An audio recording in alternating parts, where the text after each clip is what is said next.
Voici Anne Genetet, c'est la ministre de l'Éducation.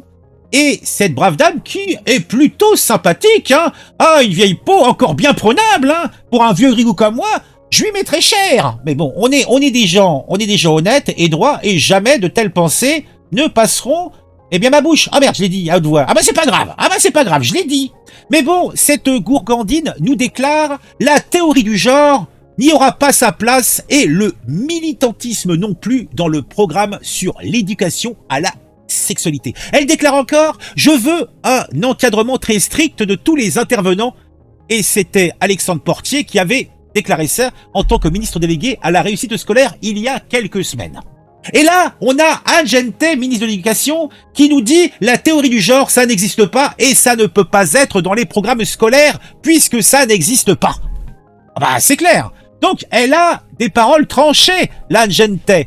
Mais Anne Genetet, avant, on va peut-être s'intéresser à qui est-elle. Qui est-elle? D'où vient-elle? Eh bien, elle a déjà fait parler d'elle. Par exemple, on a retrouvé un vieil article du 24 septembre 2024 sur dessous qui nous dit « N'embauchez pas une domestique qui a déjà travaillé pour des Occidentaux. Elle risquerait de se montrer plus exigeante. » Voici le genre de conseil que donnait la nouvelle ministre de l'Éducation nationale Anne Genetet sur son site Help Agency. Eh ben dis donc, on sent le caractère social de cette dame-là. Alors, après, on a Macron. Macron a débusqué la taupe au gouvernement.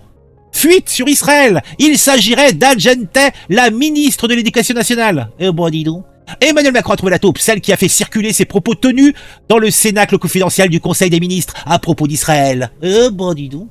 Ah, c'est une donneuse. Et là, on a Anne Genetet, ministre de l'Éducation. La théorie du genre, ça n'existe pas et ça ne peut pas être dans le programme scolaire. Ah, bah, dis donc. Alors on va écouter la séquence quand même, 3 minutes, on va peut-être pas écouter 3 minutes, mais on va écouter quelques secondes. Le programme n'a pas été publié, il sera débattu mi-décembre en Conseil supérieur de l'éducation et le programme est très clair. Il s'agit aujourd'hui d'apporter un programme où il n'y en avait pas. Première chose, que nos professeurs soient soutenus, puissent répondre aux questions qui sont posées par les enfants, que les parents puissent savoir exactement ce que contient le programme. C'est un programme qui est équilibré, qui est très progressif, qui tient compte de la maturité et de l'âge de chacun.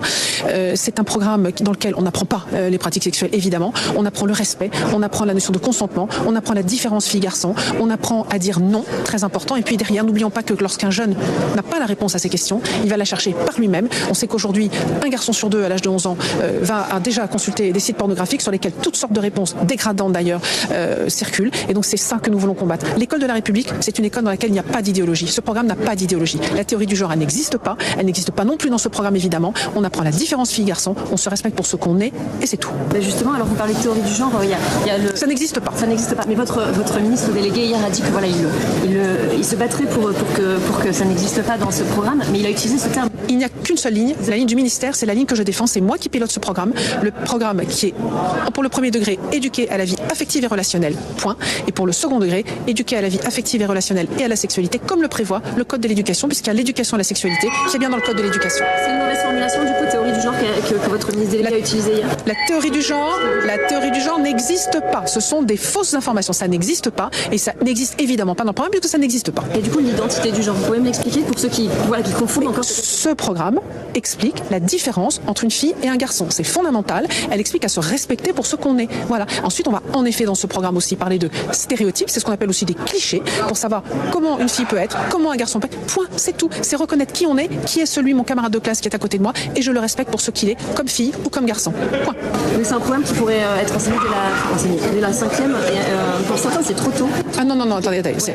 Il s'agit de parler également de la vie affective et relationnelle. Donc ça commence à l'âge de 4 ans. Par exemple, nous apprenons à reconnaître les émotions. À l'âge de 4 ans, reconnaître la peur, la colère, la tristesse, la joie. Il faut savoir les reconnaître. Vous savez, j'ai des enseignants en collège qui m'ont dit « Nos élèves aujourd'hui ne savent plus lire ce qu'on appelle le langage non verbal ». Eh bien, c'est ça aussi que ce programme apprendra à nos enfants dès l'âge de 4 ans. On est uniquement là-dessus. La vie relationnelle, savoir se respecter, savoir dire non. Qui a le droit de me toucher?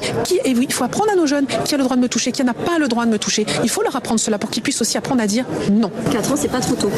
Non, je crois qu'aujourd'hui, un jeune, pour lui apprendre, oui, très tôt, il faut apprendre à reconnaître la joie. Est-ce que mon visage, en ce moment, lorsque je vous parle, est-ce que je suis triste? Est-ce que je suis en colère? C'est ça qu'il faut leur apprendre. Dès l'âge de 4 ans, c'est ça que nous apprenons. Et qu'est-ce que vous pouvez dire à des parents qui sont un peu inquiets? Je veux les rassurer. C'est un programme qui permet de répondre à toutes les questions et combien les parents savent qu'un jeune, il pose une question impromptue, à n'importe quel moment, au moment où on l'attend le moins, et il nous faut des réponses. Les parents trouveront des réponses dans ce programme, tout comme les enseignants trouveront des réponses dans ce programme, Et nos enseignants seront formés, ils auront même une foire aux questions pour les aider à répondre à toutes les questions les plus étonnantes, les plus surprenantes, les plus parfois enthousiasmantes de nos jeunes enfants. Roman rebaptisé. Alors, Crime et Châtiment a été rebaptisé en Bobo et Pampon Cucu. Les Misérables en Les personnes en situation de précarité. La ferme des animaux en La coopérative agricole autogérée antispéciste. Le vieil homme à la mer en Le seigneur et la mer. L'éducation sentimentale, le learning émotionnel et les lésions dangereuses en les relations toxiques. Ah, c'est excellent. C'est excellent. T'en as quoi d'autre là? 2 poids, 2 mesures. Une fille cisgenre, une autre fille cisgenre. Encore une fille cisgenre. Une fille transgenre. Elle fait qu'imiter les filles. Une robe, des cheveux longs ne font pas une fille. Son existence renforce les stéréotypes. Elle est trop jeune pour savoir qu'elle est une fille. Ah, je comprends pas. Mais vous avez peut-être compris. Moi, j'ai pas compris. Pardon, chère madame, pourriez-vous m'indiquer où se trouvent les toilettes transgenres? Vous voulez bien m'appeler être humain, je vous prie, et non madame? Tant que vous y êtes, je cherche un urinoir pour humain mâle de petite taille. Et c'est quoi ça? Élection professionnelle. Ça va pas votre liste, elle doit respecter la parité homme-femme. Elle est pas mal celle-là. Pardon, mais je suis une femme transgenre, et moi je suis un homme transgenre. Quant à moi, je suis non-genré. Votre assignation, vos assignations sont offensantes. Je suis sûr qu'il faut exprès pour faire chier. Il n'y a que 2 genres. Lui va chez l'urologue, elle va chez le gynécologue. Tout le reste va chez le psychiatre. Eh ben dis donc. Les cons ça ose tout, c'est même pour ça qu'on les reconnaît. Eh ben dis donc. La dirigeante, ça n'existe pas. Clic, clic. Bon, moi j'en sais pas beaucoup plus, mais disons que voilà.